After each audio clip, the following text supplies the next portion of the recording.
Hello friends, स्वागत है आप सबका अपने चैनल क्विक फार्मा में। जैसे कि पिछली वीडियो में आप सबने देखा होगा कि हमारे दो टॉपिक कंप्लीट हो चुके हैं, एक सेल फंक्शन, दूसरा सेल डिवीजन। तो चलिए आज हम बात करते हैं अपने अगले टॉपिक के बारे में डिस्कस करेंगे। पहली चीज़ मैं आपको बता देती हूँ कि जो हमारे सभी के सभी जो नोट्स हैं आपको हम हैंड रिटन ही प्रोवाइड करते हैं विद हैंड रिटन डायग्राम। तो आप सभी लोग डायग्राम को ज़रूर से ज़रूर पढ़िए, जिससे कि अगर जैसे कभी कभी 5 मार्क्स या 10 मार्क्स में क्वेश्चन आ जाता है तो आप उसको डायग्राम अगर बना के आते हैं तो आपको फुल मार्क्स गेन हो सकते हैं, जो कि आपके लिए बहुत ज़्यादा प्रॉफिट होगा और आपको पास होने में काफ़ी हेल्प करता है। तो आप डायग्राम को बिल्कुल भी स्किप ना करिए, प्लीज़ उसे ज़रूर पढ़िए और इसकी जो लेबलिंग वगैरह है वो भी साथ साथ में पढ़िए, जिससे कि आपके लिए प्रॉफिटेबल होगा। तो चलिए अब बात करते हैं हम हमारे आज के टॉपिक के बारे में। आज का हमारा टॉपिक है ट्रांसपोर्ट अक्रॉस मेम्ब्रेन। तो सबसे पहले बात कर लेते हैं हम ट्रांसपोर्ट अक्रॉस मेम्ब्रेन की। तो अगर हम ट्रांसपोर्ट अक्रॉस मेम्ब्रेन की बात करते हैं तो सिंपली इसमें हम सेल एंड ब्लड में जो न्यूट्रिएंट्स या सब्सटेंस या ड्रग कुछ भी होता है तो इसी प्रोसेस के थ्रू सेल्स या फिर ब्लड में पहुंचाया जाता है, क्योंकि सेल हमारे बॉडी को ग्रो करने में हेल्प करता है। तो जो हमारे जो सेल को जो न्यूट्रिएंट या फिर प्रोटीन की ज़रूरत होती है तो वो किसके थ्रू मिलती है, हमें इसी ट्रांसपोर्ट अक्रॉस मेम्ब्रेन के थ्रू मिलती है, इसी प्रोसेस के थ्रू, मतलब जो कि हमारे बॉडी के लिए बहुत ही ज़्यादा एसेंशियल होता है। तो चलिए फिर हम शुरू करते हैं आज के टॉपिक के बारे में, ट्रांसपोर्ट अक्रॉस मेम्ब्रेन। तो ट्रांसपोर्ट अक्रॉस मेम्ब्रेन की अगर हम बात करेंगे, जो ये एक ऐसा प्रोसेस है जिसके थ्रू हम अपने प्रोसीजर को इकट्ठा करते हैं, मींस हम अपने मैकेनिज़्म को इकट्ठा करते हैं, जिसके थ्रू इकट्ठा होने के बाद जो हमारा मैकेनिज़्म होता है जिसके थ्रू ही बहुत से जो सल्यूट्स आयंस होते हैं, प्रोटीन, न्यूट्रिएंट्स या फिर जो मॉलिक्यूल्स होते हैं उनको क्रॉस कराने में हेल्प करती है। और ये एक बायोलॉजिकल मेम्ब्रेन होती है, मीन्स ये एक जो होती है ये हमारी बायोलॉजिकल मेम्ब्रेन होती है, जो कि कुछ सब्सटेंस को ही क्रॉस करने में हेल्प करती है, क्योंकि ये बायोलॉजिकल मेम्ब्रेन जो है वो कुछ सब्सटेंस को ही अलाउ करती है जिससे कि वो क्रॉस हो सके, और वो इजीली क्रॉस हो जाते हैं क्योंकि वो प्रोटीन को कंटेन करते हैं, बाकी क्रॉस नहीं होते हैं। उनकी भी एक अलग प्रोसेस होती है जिसके थ्रू वो क्रॉस हो पाते हैं, उसके बारे में हम आगे बात करेंगे। तो अब हम देखते हैं कि किन किन प्रोसेस के थ्रू जो हमारा ट्रांसपोर्ट है, ट्रांसपोर्ट के थ्रू किन किन ट्रांसपोर्ट के थ्रू हमारा जो सब्सटेंस है वो मेम्ब्रेन को क्रॉस करता है। तो सबसे पहले इसमें डिफरेंट मतलब इसमें कुछ डिफरेंट तरीके हैं जिसके बारे में हम डिस्कस करेंगे। तो चलिए देख लेते हैं। ये आ जाता है हमारा एक चार्ट, अब कुछ हो रहा होगा, ये एक हमारा चार्ट आ जाता है ट्रांसपोर्ट अक्रॉस सेल मेम्ब्रेन का। ये तो हम इसको थोड़ा ब्रीफ में पढ़ेंगे आगे नेक्स्ट पेज से। तो अभी ये फ़िलहाल तो अभी हमारा ये चार्ट है ट्रांसपोर्ट अक्रॉस सेल मेम्ब्रेन का। इसमें हमारे दो पार्ट्स में ये है, एक हमारा होता है पैसिव ट्रांसपोर्ट, दूसरा हमारा होता है एक्टिव ट्रांसपोर्ट। पैसिव ट्रांसपोर्ट में हमारे दो आ जाते हैं, एक simple passive diffusion and facilitated diffusion. Active transport में हमारा प्राइमरी एक्टिव ट्रांसपोर्ट आ जाता है and secondary active transport. Secondary active transport में भी हमारे दो ट्रांसपोर्ट आते हैं, पहला है हमारा को ट्रांसपोर्ट एंड दूसरा है हमारा काउंटर ट्रांसपोर्ट। तो चलिए अब हम एक एक के बारे में डिस्कस कर लेते हैं। और उसके बाद हमारा एक फोर्थ टॉपिक भी है जिसको हम कहेंगे, पहले हम देख लेते हैं कि हमारी कितनी मेम्ब्रेन्स हैं जिसके थ्रू हमारे जो सब्सटेंस है वो क्रॉस हो पाते हैं। ये हमारा आ जाता है चार्ट नहीं, पॉइंट्स। ये हमारे कुछ मेन टाइप्स हैं। पहला है हमारा simple passive diffusion, facilitated diffusion. Facilitated diffusion में हम चैनल एंड कैरियर्स के बारे में पढ़ेंगे, वो हम आगे चल के डिस्कस करते हैं। तीसरा है हमारा एक्टिव ट्रांसपोर्ट। एक्टिव ट्रांसपोर्ट में हमारा प्राइमरी एंड सेकेंडरी ट्रांसपोर्ट आता है, वो भी हम आगे चल के डिस्कस करेंगे। और चौथा है हमारा एंडोसाइटोसिस। एंडोसाइटोसिस ये हमारा 4 टॉपिक है। सेकेंडरी ट्रांसपोर्ट में को ट्रांसपोर्ट एंड काउंटर ट्रांसपोर्ट आता है। तो चलिए अब हम एक एक करके बात कर लेते हैं। फिलहाल तो इसमें सबसे ज़्यादा important simple passive diffusion and facilitated diffusion है। तो आप इन दोनों को बिल्कुल भी स्किप मत करिए, छोड़िएगा नहीं, इनको अच्छे से पढ़ लीजिएगा विद डायग्राम। ये मैं बार बार कह रही हूँ, इन दोनों को आप ज़रूर पढ़ लीजिएगा। तो चलिए सबसे पहले बात करते हैं सिंपल पैसिव डिफ्यूजन के बारे में, जो कि बहुत ही ज़्यादा इम्पॉर्टेंट है। ये दोनों इसलिए इम्पॉर्टेंट है क्योंकि ये कभी कभी लॉन्ग में पूछ ले जाते हैं हमारे एग्ज़ाम्स में, जो कि कभी 5 नंबर में या कभी 10 नंबर में। अगर 5 नंबर में पूछा जाता है तो आप सिंपल सा इसकी डेफिनीशन, डायग्राम वगैरह सब बना के आ जाइएगा। अगर 10 मार्क्स में पूछा जाता है तो आप इसका चार्ट वगैरह और ब्रीफली ये सब लिख के आएंगे तो आपको पूरे मार्क्स मिल सकते हैं। तो चलिए बात करते हैं सिंपल पैसिव डिफ्यूजन के बारे में। तो अगर हम सिंपल पैसिव डिफ्यूजन के बारे में जब हम बात करते हैं, चलिए पहले समझ लेते हैं कि हमारा कंसंट्रेशन ग्रेडियंट क्या है। कंसंट्रेशन ग्रेडियंट का मतलब क्या होता है?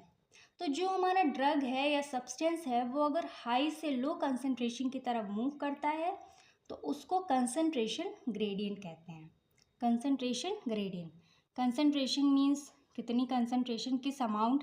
कंसंट्रेशन मीन्स होता है अमाउंट एंड ग्रेडियंट मीन्स होता है मूवमेंट।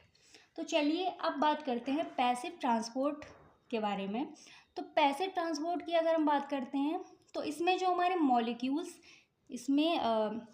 मॉलिक्यूल्स, या फिर ड्रग्स होते हैं वो higher concentration to lower concentration move करते हैं, higher to lower concentration move करते हैं। जैसे कि जब कोई भी सब्सटेंस हायर से लोअर की तरफ मूव करता है तो वो इजीली मूव हो जाता है, मतलब उसमें किसी भी टाइप की एनर्जी की ज़रूरत नहीं पड़ती है। जैसे कि यहाँ पे मैंने लिखा भी होगा, नहीं भी लिखा है लेकिन तभी मैं आपको बता रही हूँ कि इसमें किसी भी टाइप की एनर्जी की ज़रूरत नहीं है, ठीक है। तो ये हमारे इजीली मूव हो जाती है क्योंकि हायर टू लोअर कंसंट्रेशन। जैसे कि मैं एग्जांपल आपको बताती हूँ, जैसे हम लोग स्टेयर्स पे चढ़ते हैं तो स्टेयर्स पे चढ़ने के लिए हमें बहुत ही ज़्यादा प्रेशर पड़ता है, हमारे लेग्स में बहुत ज़्यादा प्रेशर लगता है चढ़ने में। लेकिन जब हम लोग उतरते हैं तो फटाफट उतर आते हैं, तो उसमें कोई प्रॉब्लम नहीं होती है क्योंकि हम हायर टू लोअर, मतलब हायर से लोअर की तरफ आ रहे हैं तो हमें कोई प्रॉब्लम नहीं होती है, हम चलते चले आते हैं। इसीलिए इसमें हायर टू लोअर कंसंट्रेशन की तरफ हमारे जो मॉलिक्यूल्स या फिर सब्सटेंस होते हैं वो मूव करते हैं।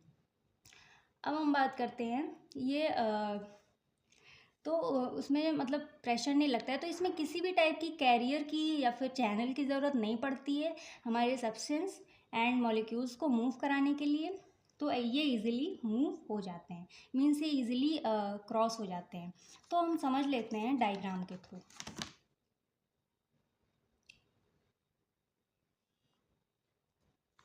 चलिए ये हमारा डायग्राम है।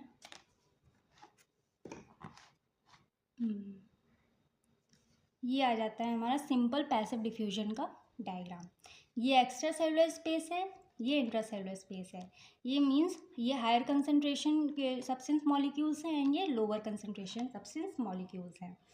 तो इसमें जो भी है इसमें से हायर कंसंट्रेशन से हमारे सब्सटेंस या फिर मॉलिक्यूल्स अक्रॉस होते हैं सेल मेम्ब्रेन के थ्रू। ये जो हमारी है ये हमारी क्या कहलाती है, सेल मेम्ब्रेन। सेल मेम्ब्रेन के थ्रू जब अक्रॉस होती है तो ये हमारे लोअर कंसंट्रेशन में आ जाते हैं। ये हमारा आउटर होता है, ये हमारा इनर होता है। आउटर से इनर की तरफ हमारे सब्सटेंस या फिर मॉलिक्यूल्स मूव करते हैं। तो कंसंट्रेशन ग्रेडियंट भी इसको हम कंसंट्रेशन ग्रेडियंट भी कहते हैं क्योंकि ये अक्रॉस करके ही हाई टू लोअर की तरफ मूव हो रहा है। इसमें जो हाइपोफिलिक मॉलिक्यूल है वो चैनल के थ्रू क्रॉस करते हैं क्योंकि वो वाटर लविंग होते हैं। यहाँ पे लिखा होगा, ये जो हाइपोफिलिक मॉलिक्यूल होते हैं ये क्या होते हैं, ये हमारे वाटर लविंग नहीं होते हैं, जो कि ये किसी चैनल के थ्रू मूव करते हैं। और जो हमारे लाइपोफिलिक होते हैं ये हमारे क्या करते हैं, स्ट्रेटली मूव हो जाते हैं। इनको किसी भी चैनल की ज़रूरत नहीं पड़ती है, किसी टाइप की एनर्जी या फिर हेल्प की ज़रूरत नहीं पड़ती है क्योंकि हमारे ये वाटर लविंग होते हैं, तो ये इजीली मूव हो जाते हैं। अब हम बात करते हैं जैसे कि आपको ये डायग्राम समझ में आ रहा होगा तो ये हमारा हो जाता है सिंपल पैसिव डिफ्यूजन। फिर से मैं आपको बता देती हूँ, हायर से लोअर की तरफ हमारे जो मॉलिक्यूल सब्सटेंस हैं वो एक्स्ट्रा सेलुलर से इंट्रा सेलुलर की तरफ मूव करते हैं, ठीक है, एक्स्ट्रा से इंट्रा सेलुलर की तरफ आते हैं। तो हायर में हमारा याद रखिएगा, एक्ट सिंपल पैसिव डिफ्यूजन में किसी भी टाइप की एनर्जी की या फिर चैनल की या फिर कैरियर की कोई ज़रूरत नहीं पड़ रही है। इसमें हमारे जो मॉलिक्यूल्स या सब्सटेंस हैं वो higher to lower concentration easily move हो रहे हैं। अब बात कर लेते हैं हम फैसिलिटेटेड डिफ्यूजन के बारे में। ये हमारा सेकंड पॉइंट आ जाता है फैसिलिटेटेड डिफ्यूजन। तो इसमें लिखा हुआ है साफ साफ कि बाय चैनल एंड कैरियर, इसमें जो हमारे मॉलिक्यूल्स होते हैं, सब्सटेंस होते हैं, ये बिल्कुल मतलब कि बिल्कुल सिंपल पैसिव डिफ्यूजन की तरह हायर टू लोअर कंसंट्रेशन ही मूव करते हैं, लेकिन इसमें जो हमारे मॉलिक्यूल सब्सटेंस होते हैं उनको मूव कराने के लिए हमें एक चैनल एंड कैरियर की ज़रूरत पड़ती है। एग्जाम्पल इसमें लिखा हुआ है, ये हमारे कुछ सब्सटेंस हैं, जैसे कि हमारा ग्लूकोज है, सोडियम है, पोटेशियम है। ये हमारे आयंस कुछ हायर टू लोअर कंसंट्रेशन की तरफ मूव करते हैं। और फैसिलिटेटेड डिफ्यूजन जो होता है ये हमारा किसी भी एनर्जी पे नहीं डिपेंड होता है। क्यों नहीं होता है? क्योंकि इसमें ये हमारे कैरियर पे डिपेंड होता है। कैरियर के थ्रू ही हमारे क्या होते हैं, हायर टू लोअर कंसंट्रेशन हमारे सब्सटेंस मूव करते हैं। चलिए हम डायग्राम के थ्रू एक बार डायग्राम को देख लेते हैं, डायग्राम के थ्रू हम समझते हैं, तब आपको ईजी हो जाएगा समझने में। ये आ जाता है हमारा डायग्राम, एक सेकेंड, ये हमारा डायग्राम है। इसमें देख लीजिए, ये हमारा हायर कंसंट्रेशन एक्स्ट्रा सेलुलर है, ये लोअर कंसंट्रेशन इंट्रा सेलुलर है। ये हमारा चैनल प्रोटीन है और ये हमारा कैरियर प्रोटीन है। इसमें जो मॉलिक्यूल्स सब्सटेंस होते हैं, सबसे पहले हमारे चैनल प्रोटीन में आ जाते हैं। चैनल प्रोटीन के थ्रू ये हमारा जो कैरियर है ये हमारे सब्सटेंस को कैच कर लेता है, अपने अंदर ला के ये हमारे लोअर कंसंट्रेशन की तरफ छोड़ देता है। इसी की तरह हमारे जो सब्सटेंस होते हैं वो कैरियर प्रोटीन के थ्रू, जैसे कि ग्लूकोज है, ये हमारा ग्लूकोज है, कैरियर प्रोटीन के थ्रू हमारे लोअर कंसंट्रेशन में मूव हो जाता है। ये हमारी प्लाज्मा मेम्ब्रेन होती है, जिसको हमारे जो सब्सटेंस हैं क्रॉस करते हैं, जिसके थ्रू हमारा जो सब्सटेंस है वो हमारे कैरियर प्रोटीन के थ्रू यहाँ पे आ जाता है। तो इसको हम फैसिलिटेटेड डिफ्यूजन कहते हैं, फैसिलिटेटेड ट्रांसपोर्ट। तो अब हम बात करते हैं इसी प्रोसेस को फैसिलिटेटेड ट्रांसपोर्ट कहते हैं। इसमें कुछ एग्जांपल्स भी हैं, जैसे कि ग्लूकोज, सोडियम, पोटेशियम आयंस, पहले आपको दिखा दिया मैंने। ये सब एक एक चैनल के थ्रू क्रॉस करते हैं। और जो फैसिलिटेटेड डिफ्यूजन है वो किसी भी एनर्जी पे डिपेंड नहीं होता है, याद रखिएगा। ये किसी भी energy, simple passive diffusion, facilitated diffusion, ये किसी भी एनर्जी पे नहीं डिपेंड होते हैं। लेकिन फैसिलिटेटेड डिफ्यूजन जो है उसमें हमें कैरियर का यूज़ करना पड़ता है, कैरियर प्रोटीन का। बिल्कुल भी कंफ्यूज मत होइएगा, डायग्राम के थ्रू अगर आप पढ़ेंगे तो आपको ईजिली समझ में आ जाएगा। चलिए, तो इस डिफ्यूजन में जो सब्सटेंस हैं उनको जो मेम्ब्रेन अलाउ नहीं करती है, मतलब मूव करने के लिए। तो इसमें जब सब्सटेंस अंदर मूव होता है, मीन्स ये जो सब्सटेंस हैं जब अंदर मूव होता है तो इसमें किसकी ज़रूरत होती है, कैरियर की। कैरियर हमारा जो मतलब जैसे कि मैंने पहले बताया, फिर से आप समझ लीजिए, हमारा जो सब्सटेंस है चैनल प्रोटीन में आएगा। चैनल प्रोटीन से हमारे जो हमारा कैरियर है वो हमारे सब्सटेंस को कैच कर लेता है, फिर कैरियर के थ्रू इजीली हमारा जो मॉलिक्यूल है वो higher to lower concentration move हो जाता है। ये हमारा हो गया फैसिलिटेटेड डिफ्यूजन। अब बात कर लेते हैं हम एक्टिव ट्रांसपोर्ट की। ये हमारा थर्ड पॉइंट है, एक्टिव ट्रांसपोर्ट।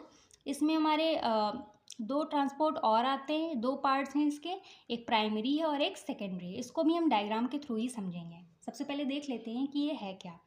जैसे कि आपने पढ़ा अभी simple passive diffusion and facilitated diffusion. तो दोनों में ही हमारा क्या हो रहा था, हायर टू लोअर कंसंट्रेशन हमारे मॉलिक्यूल्स मूव हो रहे थे। बट इसमें उल्टा है, इसमें जो है, इसमें जो हमारे सब्सटेंस है वो अगेंस्ट मूव हो रहे हैं। अगेंस्ट मतलब अब आप सोच रहे होंगे अगेंस्ट ग्रेडियंट क्या? अगेंस्ट ग्रेडियंट मतलब इसमें जो मॉलिक्यूल्स हैं हमारे lower to higher concentration move हो रहे हैं। अब आप सोच रहे होंगे लोअर से हायर कैसे मूव हो जाएंगे?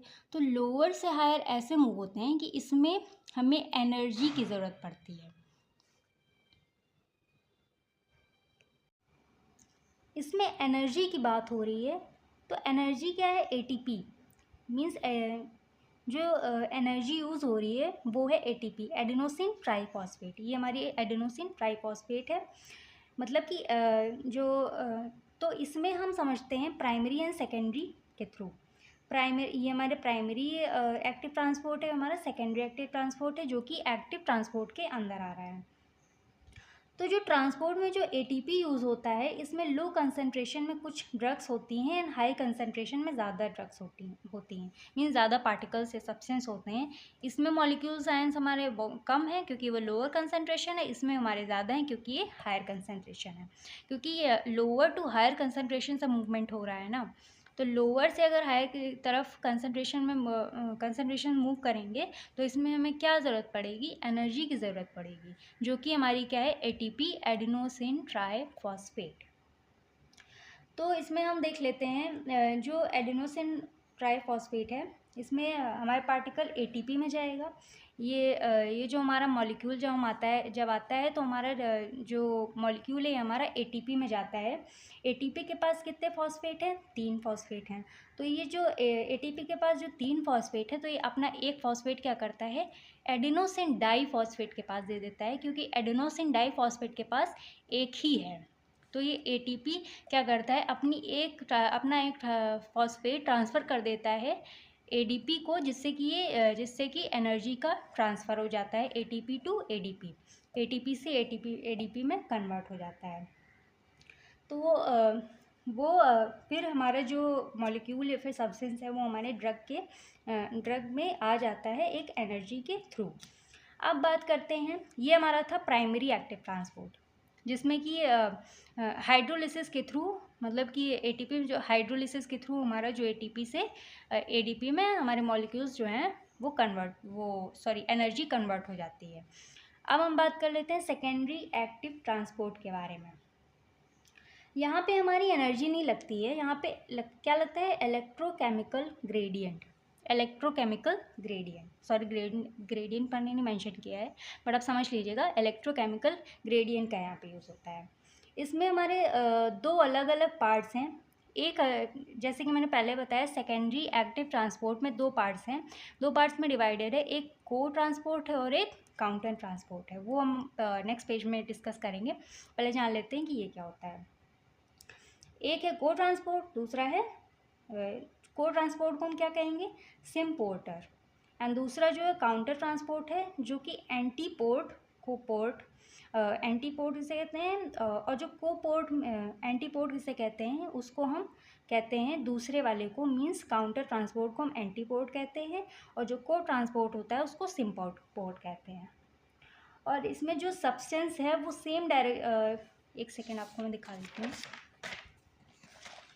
ये हमारा आ जाता है सेकेंडरी एक्टिव ट्रांसपोर्ट। ये हमारा सेकेंडरी एक्टिव ट्रांसपोर्ट, इसमें हमारा को ट्रांसपोर्ट आ जाता है एंड काउंटर ट्रांसपोर्ट आ जाता है। काउंटर ट्रांसपोर्ट में जो होता है, इसमें जो सब्सटेंस है वो सेम डायरेक्शन में मूव हो रहे हैं। जैसे ये अभी देख सकते हैं, हायर से लोअर की तरफ, कट हो गया है, मैंने कट किया है, गलत हो गया था, हायर से लोअर की तरफ। तो ये क्या हो जाएगा हमारा? सेम। आप डायरेक्शन से समझ जाइए कि इस एक ही डायरेक्शन में सब्सटेंस जो है हमारे मूव कर रहे हैं, जो कि को ट्रांसपोर्ट है। याद रखिएगा, को ट्रांसपोर्ट में एक ही डायरेक्शन में हमारे सब्सटेंस मूव करते हैं, और जो काउंटर ट्रांसपोर्ट है इसमें हमारे एक अपोजिट डायरेक्शन में जो हमारे सबस्ट्रेट होते हैं वो अपोजिट डायरेक्शन में मेम्ब्रेन को क्रॉस करते हैं। जैसे कि एक एरो इधर बना हुआ है, एक एरो इधर बना हुआ है, higher to lower, lower to higher, opposite direction में। इसको हम कहते हैं काउंटर ट्रांसपोर्ट। और आप इन दोनों को एक डेफिनेशन के थ्रू भी आप याद कर सकते हैं, क्योंकि ये कभी कभी ऐसे क्वेश्चन पूछ लिया जाता है। Define secondary active transport. तो सेकेंडरी एक्टिव ट्रांसपोर्ट में अगर आप 2 नंबर में लिख के आ जाएंगे ये, तो आपको 2 मार्क्स आपके कहीं नहीं गए, आपको मिल सकते हैं।